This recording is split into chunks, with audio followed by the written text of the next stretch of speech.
It's exactly 30 minutes after 7. You're still watching the AM show. Let's do some talk now. And we're going to be talking about some of the issues that's been trending this week here on our show. Also fallouts of the documentary that we just played to you and the sights and sounds of the new boxing emporium that we brought to you. There was also a conversation with Roland and myself about the smell at the Lavender Hill, and I asked for feedback. So I'm getting some feedback on the WhatsApp platform. We're going to cross-check that as well. But my guest seated now is the NDC's regional chair, Mr. Joseph Ni Adekoka. He chairs the National Democratic Congress Greater Accra region. Good morning to you, sir. Morning. Welcome Good to the morning, show. my sister. How are you? I'm fine, thank you. You're always good? looking lovely, you know. Thank you. That's you keep it. Do you gym on Saturday? No, unless you build a gym for me in my house. Oh, you got the emporium. let's now that you mentioned emporium, let's talk about that, because I got a message. Yes. And because you also live in the Greater Accra, right, you know the area very well. In fact, you were at the launch. I was there. Okay. Yeah, that's right. So this is disputing the fact that the place still smells. And this person says, I don't know the last time you passed there. The place is still smelling. As of last week, I passed there. My AC was on in the car, but the smell was massive. Yeah. Let me say good morning to yourself and your esteemed viewers.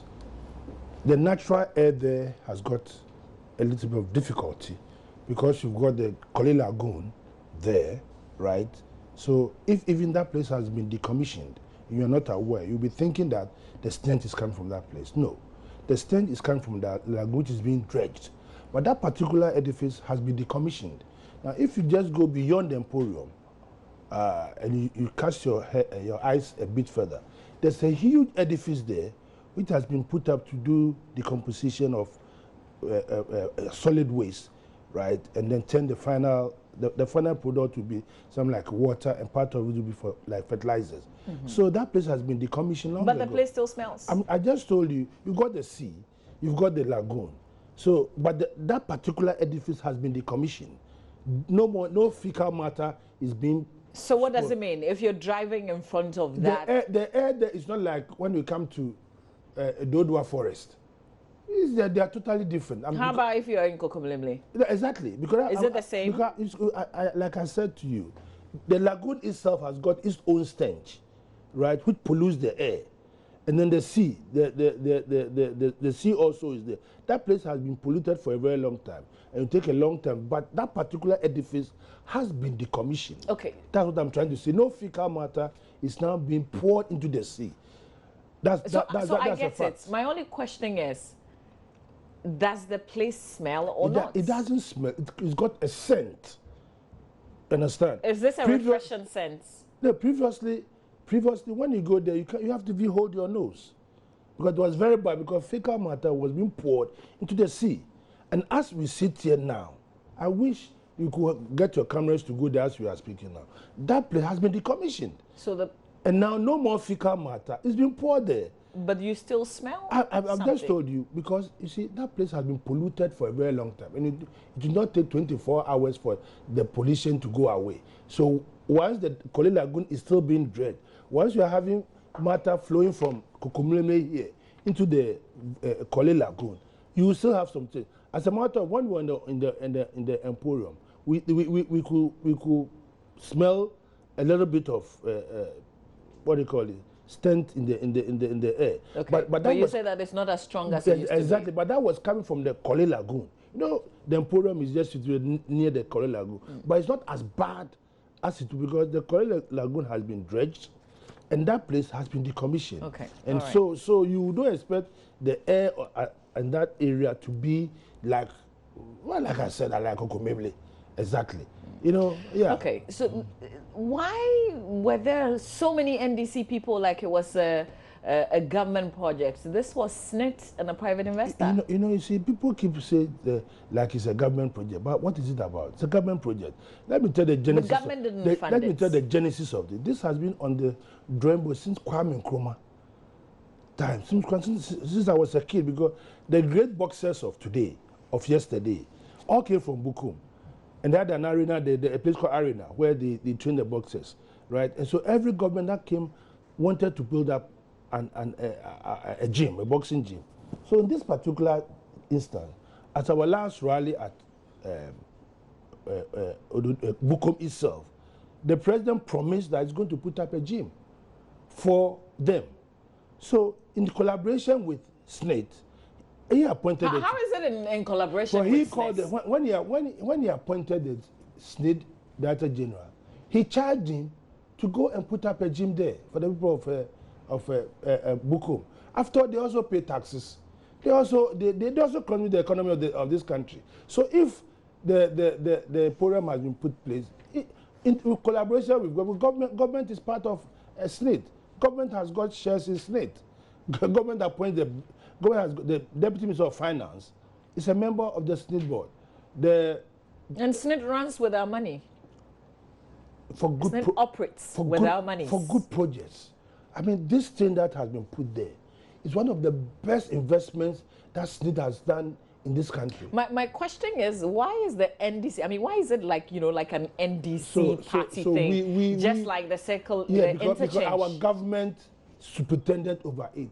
And we must show the whole world what we are capable of doing. But the government is not only serving NDC. It's serving the people. This is the country's, you're governing so the those country. Who were there, you're not governing NDC No, those persons. who were there, whether NDC or whatever, I'm sure NPP people were there. The people of Bukom. It shows that we've got a lot of massive support in Bukom. That's why I had the Bukom people coming there to show the love that they've got for the president. I mean, for me... So it's not wrong that we've got a few days to elections, and when things are being commissioned or inaugurated, we have, a lot of NDC supporters, we will do more than that. Oh, really? We will do more than that. We will do more than that. When you're inaugurating something that is sponsored with the state's money, it's not NDC's money. It doesn't matter. Then you own it like it's an NDC thing. We support our president. We show appreciation for what he has used the state money to do. I don't think there's anything wrong about it. So you do more? I don't think there's... What are the projects that are left to be inaugurated or commissioned? Oh, we are going to cut the soil for the Salaga market. The lady was talking about the Salaga market. I think by next week, we'll cut the soil to start work on the Salaga market. If you cut the sword, what does it mean? You're not beginning work. The machines will be there. The moment the sword is cut, the people will start working because on it. We've got elections in 18 days? No, we built the Kotokraba market. We had no election in 18 days and built the Kotokraba market. The KJTR market, we had no election in 18 days and built the KJTR market. The whole market, the Chima market, we had no election in 18 days, but we built it. It's an ongoing process. This is the time for us to go do that project, and we are going to do it. So you're going to cut the sword for the Salaga market? To do the market. And you're going to, have all the pomp and pageantry. Oh, why not? You're going to, the place is going to be cladded. Absolute. There's going to be an NDC project. I have no shame about that. It's absolute. Absolute. I have no shame about that. Because it's our president who is doing it. And I'm going to support, when I'm going there, I can choose what dress I should wear. Whether NDC or my absolutely. I have no shame about it at all. Why? Why shouldn't you, if nobody will sing your praises, you have to sing your own praises. Really? Yeah. But you think that this is right? What's wrong about that? Tell me.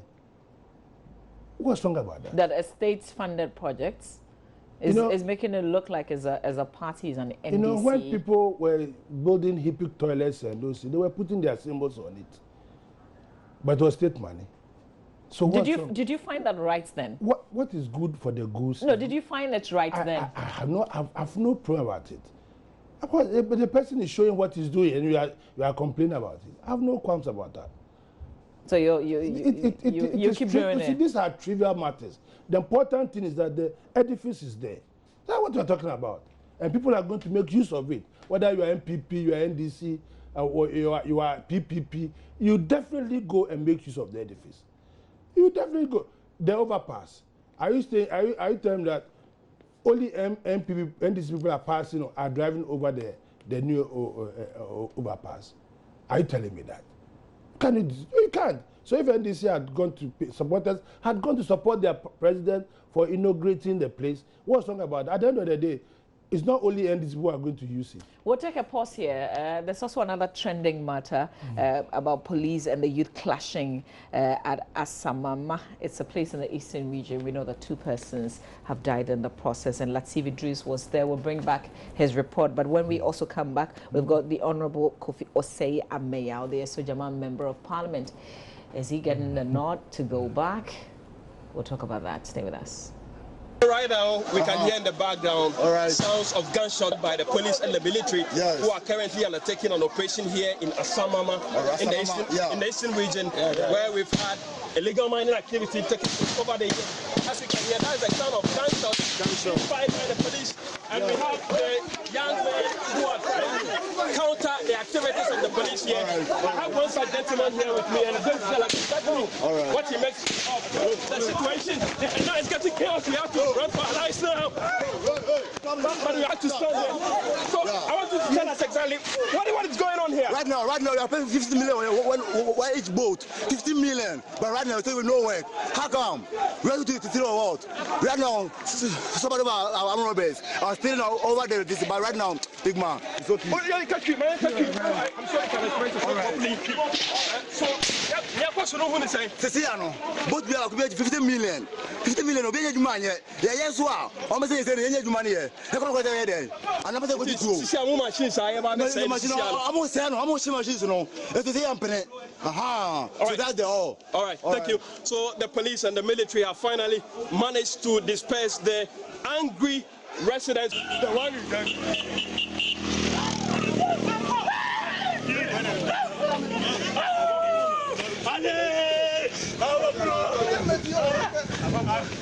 Charlie. I'm shooting. I'm also cooler than Maro. Charlie. The police station there. Record. The police station there. We got spot here. We will be well. We will be well. So right now, this is one of the dead bodies being carried away from the mine site. Mr. Joseph Adekoka is here.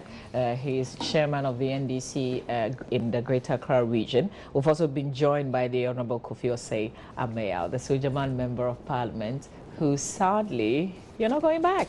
Good morning. Good morning. How is the Sojaman? Very good. Very what good. are you leaving them with? Oh, with the past, the struggle, during the journey, 4-year journey, starting before 2012 in terms of campaigning vigorously and working together with them on a forward-looking path. We went through many trials and tribulations together when they had to close the bridge. Yeah, Dome Bridge. Yeah. And we had to reorganize ourselves and manage ourselves to adjust to the new situation by using ferries and then small cruise boats. Disrupted a lot of businesses and commercial activities. But true, the people kept faith with God and themselves.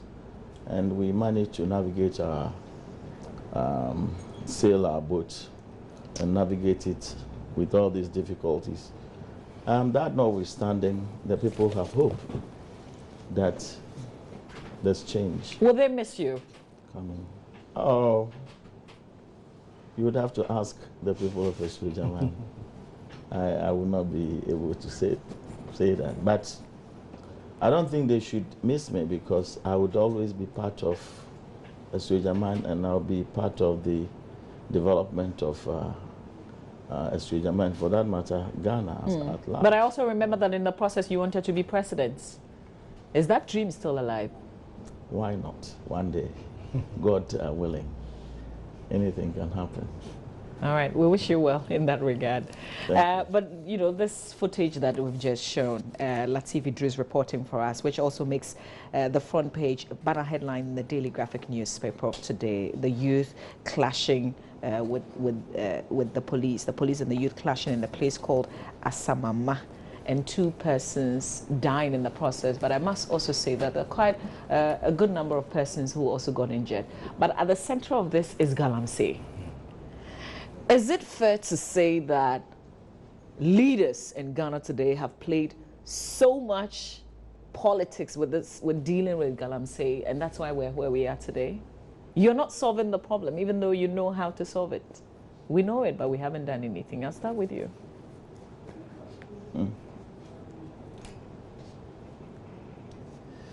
People are finding alternative means of surviving, which is destroying our water bodies, is destroying a lot of things. We see it, we form task force, but this still continues. Like, it's very difficult to understand. And it's becoming very frustrating. It is. You see, I call it we not being able to get hold of our structures in terms of our organizational structures. We are not managing our areas in terms of as when you talk about the assembly, it hangs. We don't drop it down to the areas where each area has its own jurisdiction and a way of management of that area. So, as you said, people don't have employment, and yet nobody even knows. People don't know that they don't have the data to support the notion that this group of people don't have employment, but they are capable of doing A, B, C, D, or capable of being trained.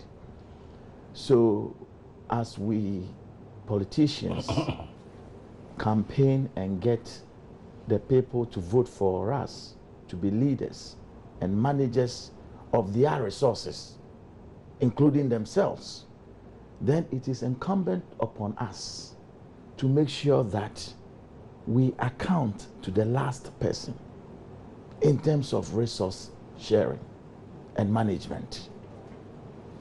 So that if you are not managing the resource properly and not sharing the resource properly or equitably, accountably and transparently, to get to reach the last person, and these people are left without jobs. We are churning them out from schools, from universities, coming. They would find a way of surviving.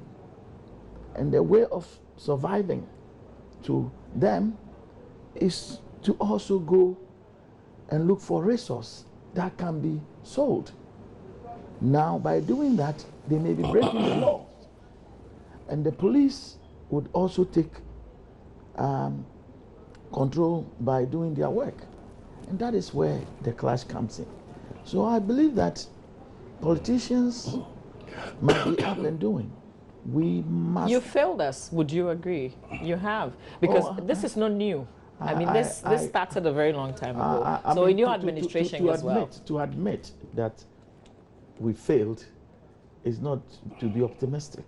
But isn't it obvious that you failed? Oh, no, not failure, no. But it's a journey. Along the way, there will be obstacles and impediments. But you know, what I see is that we haven't even started anything that will begin to see obstacles. We haven't fought it. We haven't fixed it.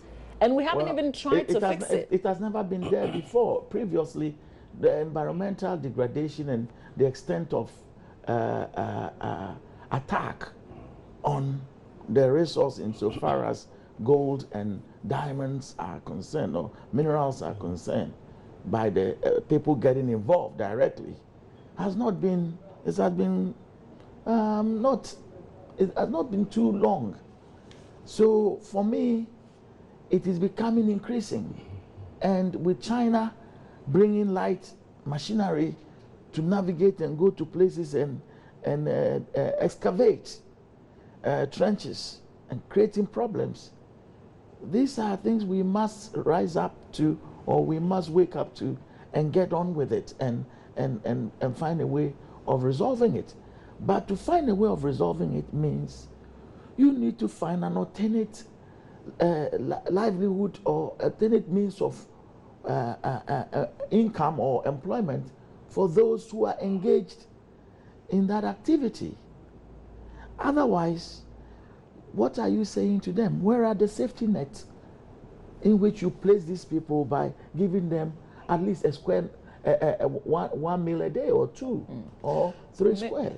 Mr. Rekuka. Yes. This is how far you politicians have brought us. You see, 30 years ago, 40 years ago, when we were growing up, excuse me, the River Combra, when you're going to Western region, you see it very, very, you can even just go and take a cup and drink it. There was nothing called Galamsey. You know, but like my brother said, diamond, gold have become so attractive that if even you give these people some very valuable skills, they will still go there. Because it has become so attractive that they couldn't be bothered. Diamonds and gold have taken a lot of countries to war, that kind of thing. The situation here is the product that they are mining is so attractive that the owners of the land who have over the years been farming the land, there was value on the land when people did not think about gold and diamonds at that time. And they were farming. They themselves, the owners are so, if my brother says the assemblies must manage, the owners of the land, they are the people who have to help us to manage the land. But they go out and sell the land. They are the people who, when the Chinese come in, or Ghanaians front the Chinese, they take them and then the Nanums and they sell the land because they are the custodian of the land. So the first point of call should be them. So but obviously some of them are doing nothing. But ultimately there's the states. No, I'm saying that, look, the state, do you know what's happening in Greater Accra, where people are fighting government to get their lands back? Because they find that there's value that they can get from their land and the state is holding on. This is the clash. The state can go and acquire the land, but if the people resist it, say, no, we are not giving it to you. You have a situation where people will go and demonstrate against the state, that the land belongs to them. You see, if when we started our independence, like what happens in Ashanti region or other parts of, where certain particular lands are the total custodian of the state, where in Greater Accra or in other jurisdiction, government comes to acquire all the lands in the country. So you cannot go and touch it. It becomes a state property. And before you go, you are given a lease by the state, and not by the chief, and there's no outright sale. You see, but Mr. Adekoka, the land could be for a private person, but the action, what is being used for, is illegal. That's right. The mineral within the land. I agree with you that it's illegal, but here we are. It's illegal, but we are mining it. So, but can we do anything about it? Well, what can you do about it? So we've gotten to the point where we can do nothing. And that's why people will bring a whole truck of equipment that would continuously destroy the government to go and seize the equipment. The next thing, we ourselves, right, will front the people to bring the equipment in more.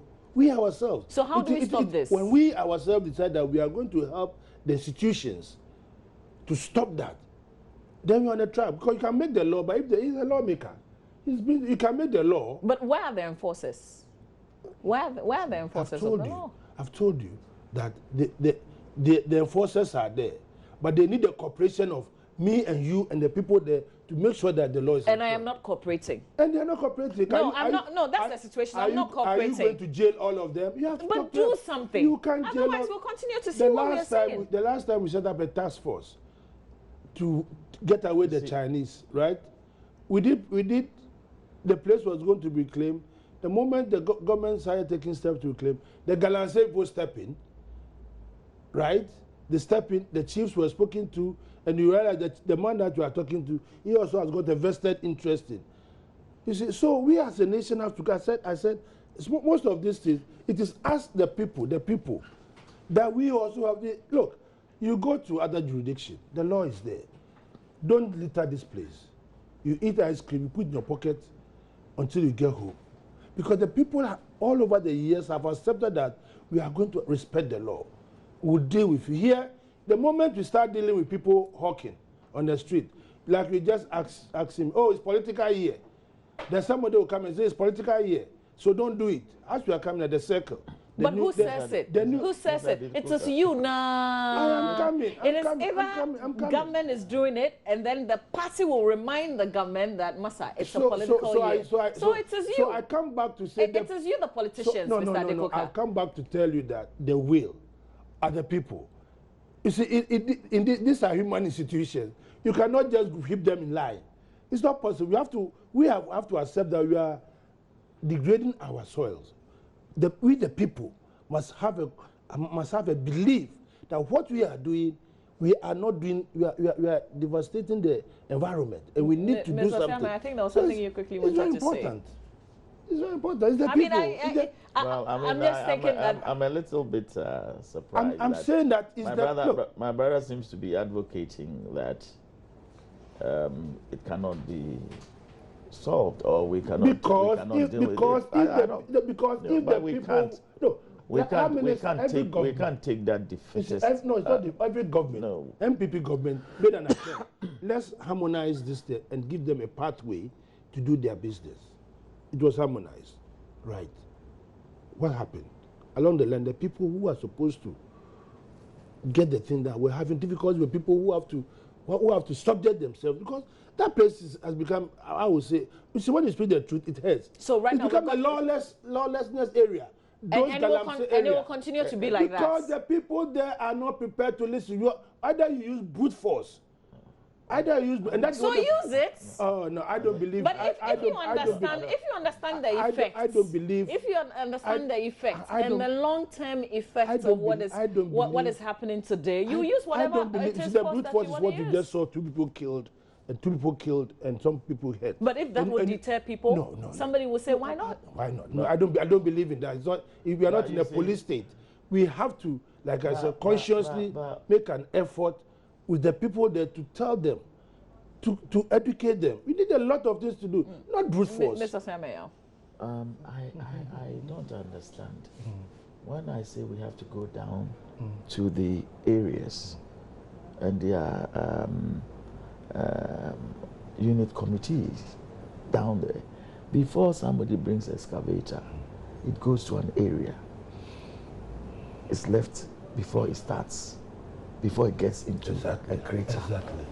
Okay, so if we go down and we engage them, yes, precisely. Can you just pick up a bit for me? Yes, education. Exactly. So that's why I said we need to come down from where we are hanging. The auditing and the accountability system is not down. We as leadership are not accounting to the people directly on the ground and expending their resources to the extent that we can educate them about environmental degradation and its consequent effect on them.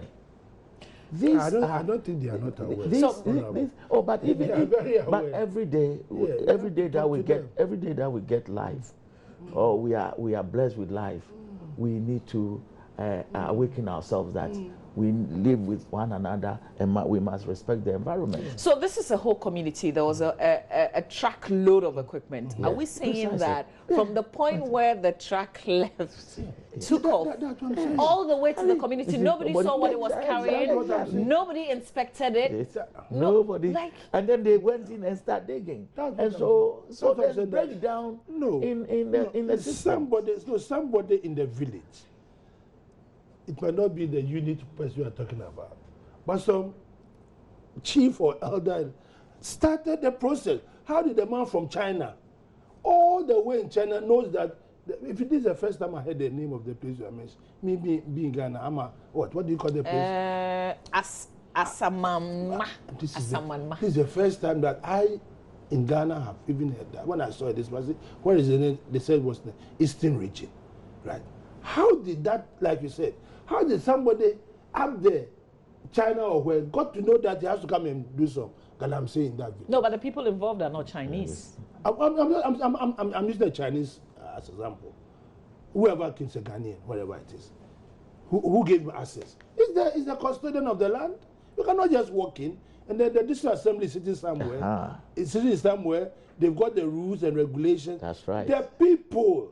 But the district assembly shouldn't sit somewhere. District assembly lives with the people. Exactly. It's part of the people. The assembly is part of the community. Maybe you've got. I started by telling you the value of the gold and the value of the diamond. I get you, Mr. Dekoka. I just don't think. I think my difficulty is it looks like we're washing our hands. We're saying that okay. We don't know what else we can do, so that's it. Nobody is washing his hands. I'm saying that, like he said, we need to engage our people there. That what they are doing to us and themselves is not the best. But the question is engagement helping? Eh? Engagement is not helping. And then you are telling me that you should use brute force. You cannot use. But how else? So how else do we fight this? Because the talking hasn't helped. So we the people of Ghana, the people of Ghana, must now take a conscious effort and try as best as we can to engage our people who are involved in this Galamsey business, that it is not good for all of us. Using brute force. How about the law? The law is there. I'm saying that if you don't have to open a prison in that area and put all of them inside, it will not work. That's what I'm trying to tell you. You have to engage them. If you say we are going to put everybody and the police are going to brutalize them, me and you, civil society will even get up and rise against the police for brutalizing them. We cannot, for Christ's sake, see a brother of yours head cut. But the police is not just going to get up and brutalize you. We're saying they're making the laws work. Exactly. They're holding people accountable. And if you are holding them accountable and they are resisting, what's the anarchy? Anarchy steps in. You understand? But I'm saying that instead of using, let us try and engage them in proper dialogue, proper conversation. Yeah. And like he said, where I agree, if there's an alternative job, I'll encourage them to go back to the farm and make things easier for them to farm. We have to dialogue. We have to put a lot of things in a basket. And look, I don't accept that we should, because the law says we should go enforce the law to the rigidity, in the sense that we end up bashing our heads. You see, my difficulty is with all these BNI intelligence services that we have in this country.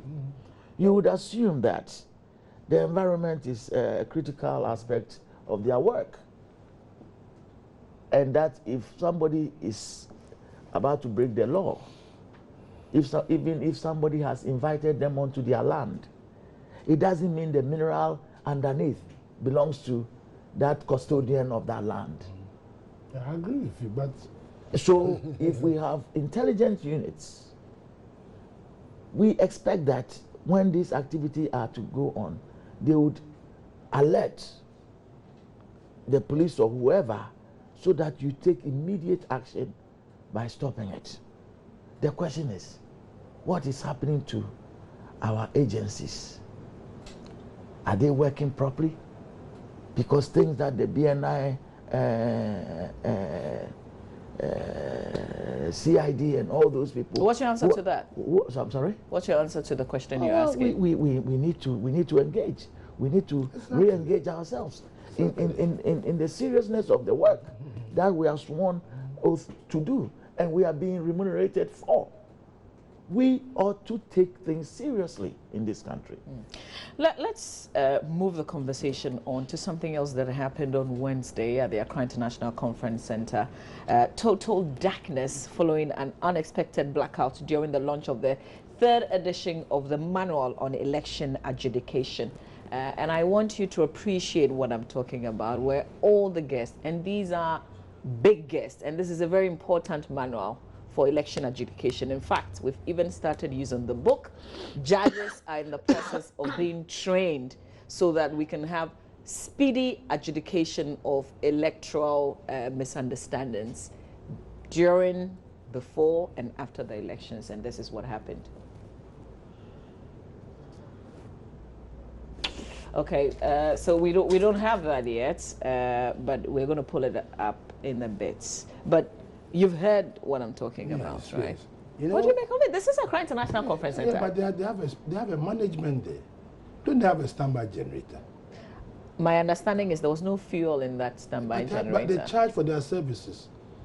You see, the blame should be put on them. They charge when you are going to use that premise. They charge you. So there's an irresponsibility on somebody who is working there. This is a state facility too. Yeah, but it's being run by a private entity. It's not run by the state. Is it being run by a private entity, or the Foreign Affairs Ministry has oversight responsibility? But it's being run by a management team that has been set in place. It's like here. Your boss has set up a company and somebody is running it. So if there's a problem, you don't go to your boss, you go to the people who are supposed to manage the place. So I thought you go and ask them what happened, that they don't have fuel, why they charge for them, because those who went to do the program there paid for it. Let's just watch. I want you to appreciate this better. Since then, there have been major decisions of the courts and the enactment of new laws that have significantly altered the. It all started on a good note, with the Judicial Secretary Alex Champon opening the launch. Until about a few minutes into his speech, the light went off. Next was former Supreme Court Justice V.C. R.A.C. Crabb, who was forced to also use the MC's light on his phone to read his speech. He urged parties in election disputes to settle matters peacefully. Democracy. In this regard, the judiciary has played a very important role, not only in the adjudication processes, but in things which bring confidence to the people that the ship of state is on an even keel. Once again, we are gathered here to make known to the world our commitment to democracy in ensuring that disputes arising out of the presidential election and the general election. So perhaps in this season, this was one of the biggest, very important events at the conference center. And this is what happened. What you've seen is just a little bit of a bigger picture, because all the speakers, and we're told that right after the event, the light returned. So is this sabotage, Mr. Adekoka, from your government? Oh, no. Really? I mean, you're punishing the judiciary or something? You are going overboard, my dear. This is a private edifice. I mean, that place, everybody goes, people have their weddings there, they have their funerals there, they have everything there. The government is not running the place. You've got people who have been charged to run the place. And if their irresponsibility has caused that, and he said the light came on, and so then it wasn't a major fault. It must be something that triggered the light off. But they should be held responsible. You know, this is a security zone as well. Exactly. I mean, I'm thinking very wild. Yeah, but security zone, the presidency or the government, the government even pays for its activities there. It's a commercial entity.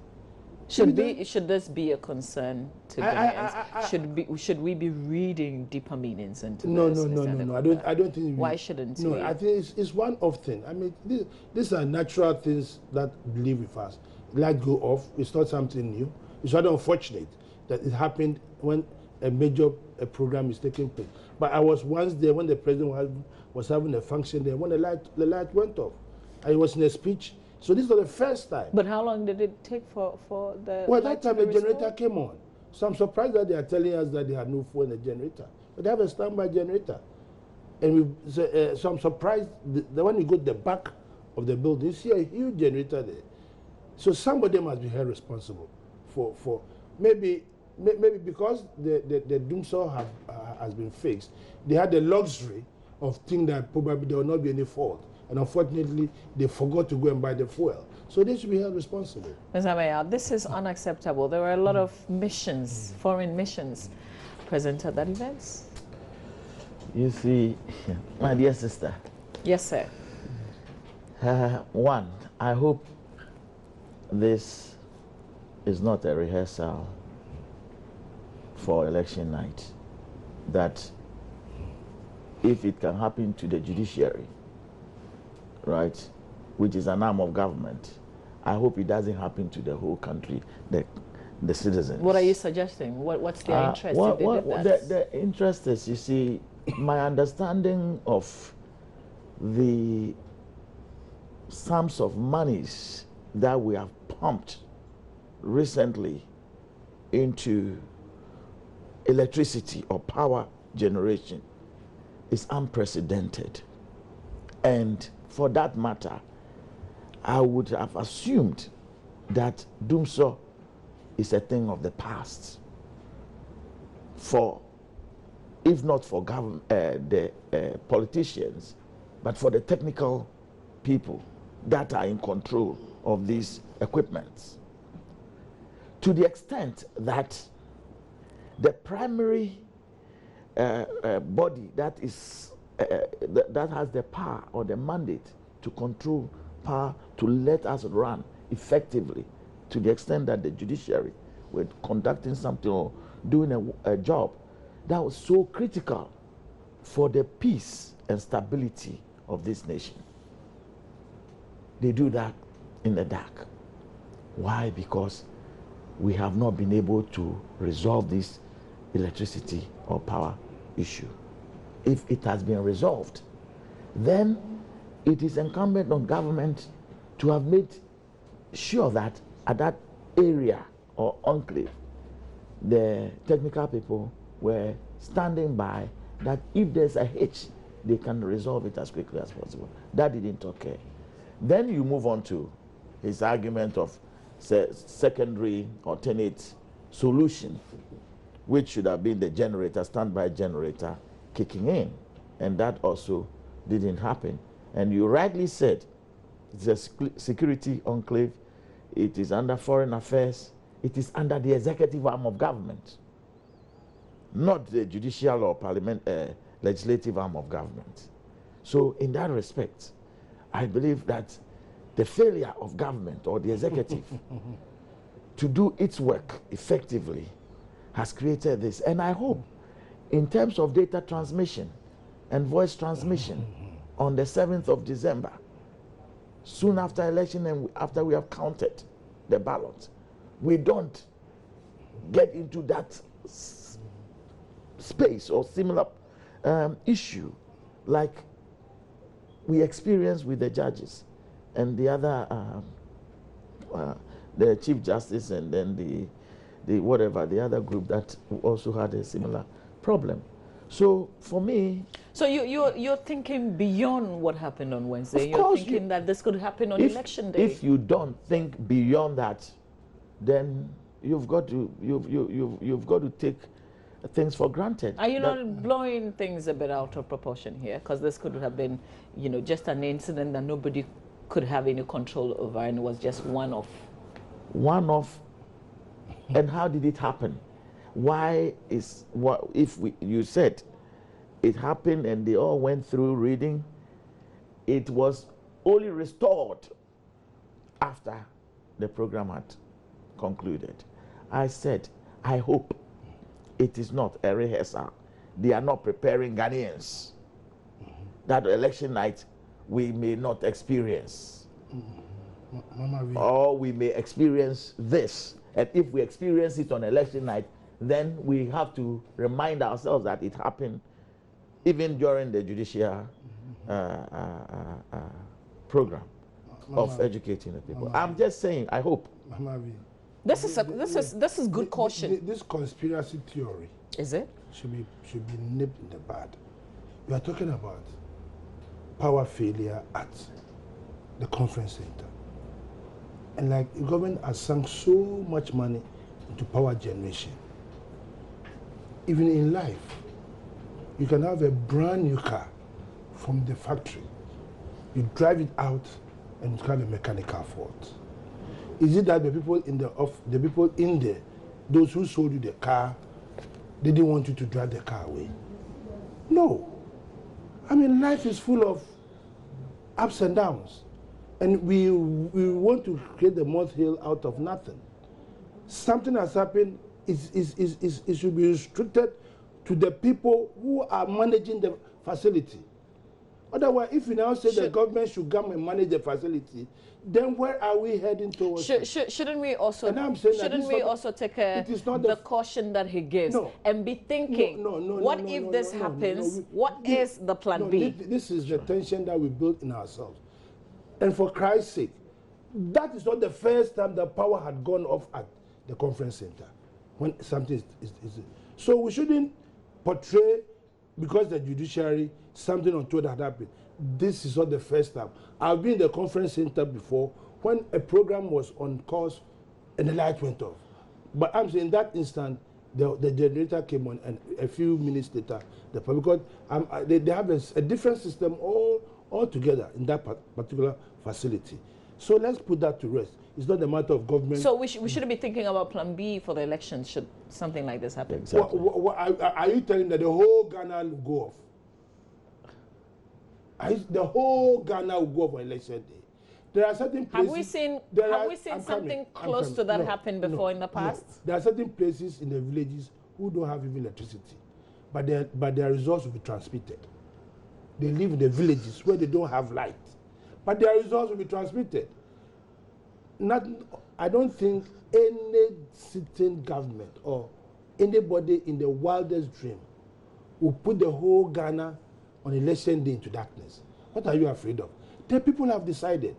Let their vote count, and let whoever emerges run the country. Why should you subvert the will of the people? I don't believe so.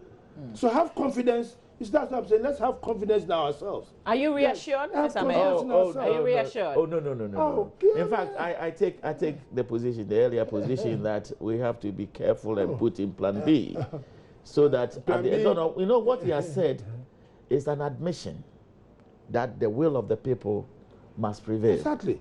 And in which case, plan B is very necessary to make sure that we do whatever we can to avert any controversy that will be associated. There will be no controversy. But you have made the point. Please let me develop. Let me help you here. Just to take a minute of your time. You see, we politicians should not be putting out the conspiracy theories, that will fuel the so-called on the day of the election. This kind of everybody, let the system operate. It will go. Let's vote calmly. At the end of the day, I don't think anybody in this world is because of conference center. You are transmitting that to national. The time you took from him is up. Yes. Mr. Mayor. Yes. Quickly, please. So, if indeed he wants a free, fair, and transparent elections, and the will of the people must prevail, then it is important that we prepare the path so that there may not be any difficulties. Where there are difficulties, make sure we have the alternative solution. And as you said, when the main electricity failed, the generating system should have kicked in. So would government make sure that we have enough fuel, we have enough gas, we are all ready, so that we can have the free and fair and transparent election that you call for? I think I can be rest assured this election is going to run on free and fair. What we have been doing since 1992. What we have been doing since 1992, and I've had governments come and gone, exactly the same process we are using. Let's wrap up with how the campaign is going for your respective parties. Mr. Mayor, what's the strategy? Are you winning? Well, if you hear the people of Ghana, the change word has become the buzzword. The momentum is just incredible. People want change. They believe that time has come. The NDC party has done their best in the last 8 years of their stewardship, their journey from Professor Mills to 3.5 years, handing over to President Mahama, all the way to 2016.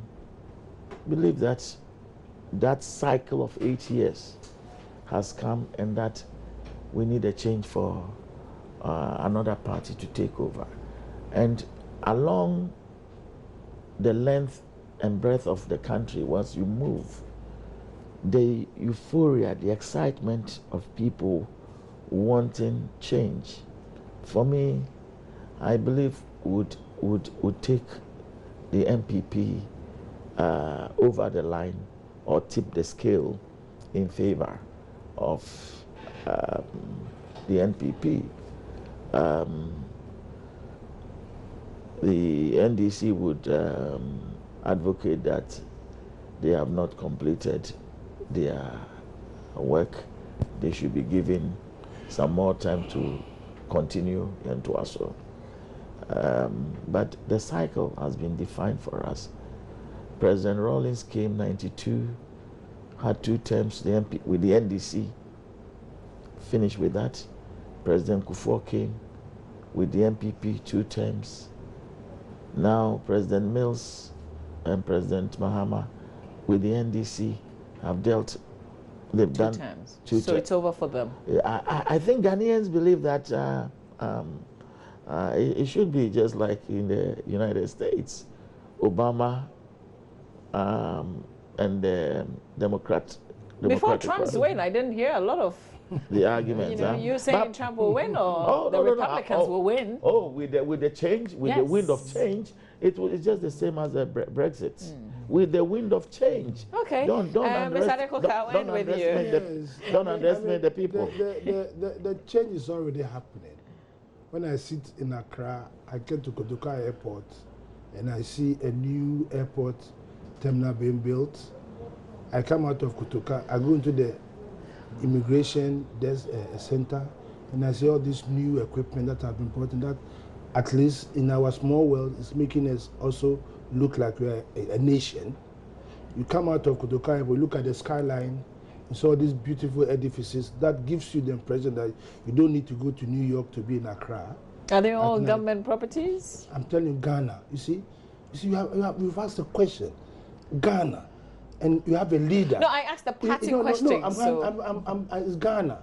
You have a leader who has got a vision, who knows, has eyes for good things, and is encouraging whether the government or private people to partner with the people of Ghana and showcase us. And that is what is happening. A place like Dubai, when I went there 30 years ago, was full of sand dunes. But they had a vision that they want to position their country into a hub that in future to benefit the people of Dubai. Today, me and you go to Dubai to go and sleep in their hotels, to go and use their roads, to go and use their bridges. So the change is here. It's happening now. And like the president said, by the time he leaves office 2021, but on his farewell trip, people will see that the Ghana the Ghana he came to see as president has changed tremendously. So why would you want to change a winning team? Why when you have got Asamoah Gyan scoring the goals for you, then you go and look for somebody who's been warming the benches for so many times. You hasn't even kicked the ball, and you say, come and try. No, the people of Ghana will not make that fundamental mistake of what we did in 1966, when we took the guns to overthrow Dr. Kwame Nkrumah, so that the progress that Ghana was making was truncated. This is the son of Kwame Nkrumah, the incarnation of Kwame Nkrumah, doing the things that Kwame Nkrumah wanted us to do. This bridge that you see at, what do you call it? The interchange? Interchange. When they were doing the project, if you had gone there, you would have seen some huge boulders. Kwame Nkrumah started it. By the coup, it was that time population was only 6 million, and it was thinking ahead that one day, if you don't do that road, you will be spending 2-3 hours just crossing from A to B. Today, within 2 seconds, 2 minutes, you will cross. All right. Exactly. Okay, so you both believe that you're winning. I guess it's 18 days. We'll figure that out. Yeah. But I am so grateful for your time. Thank you very much for all the analysis. Mr. Joseph Ni Adekoka, Greater Accra Regional Chairman of the National Democratic Congress. Very grateful that you could make it. Mr. Osei, Kofi Osei Ameao, Member of Parliament for Esojaman. Okay, well, the Parliament has ended. The session is ended, so I'm not sure. I think we will have to come back before the elections. After the elections. Okay. Before, all right. It ends on the 7th of January. Okay, so still Member of Parliament for Esojaman. Well, thank you so much, and a member of the NPP. Grateful. And we want to wrap up with a peace message from the Inspector General of Police, Mr. John Kudalo. Here's his peace message today here on the AM show. I'm John Kudalo, Inspector General of Police, and I stand for peace. My peace message to Ghanaians is that we should all try to comport ourselves, be very, very responsible in our speeches and our behavior as we approach the elections, because the laws and rules of the country before, during, and after the elections are the same. So let us play to the rules. Let's be very, very responsive. Go to the election or polling stations, cast your vote, go back and relax.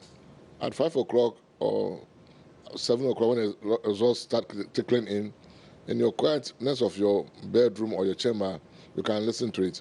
Nobody should go there and try to abrogate unto himself the powers of the Electoral Commission. The polling agents should be very vigilant and then alert. They should know that they are there for a purpose.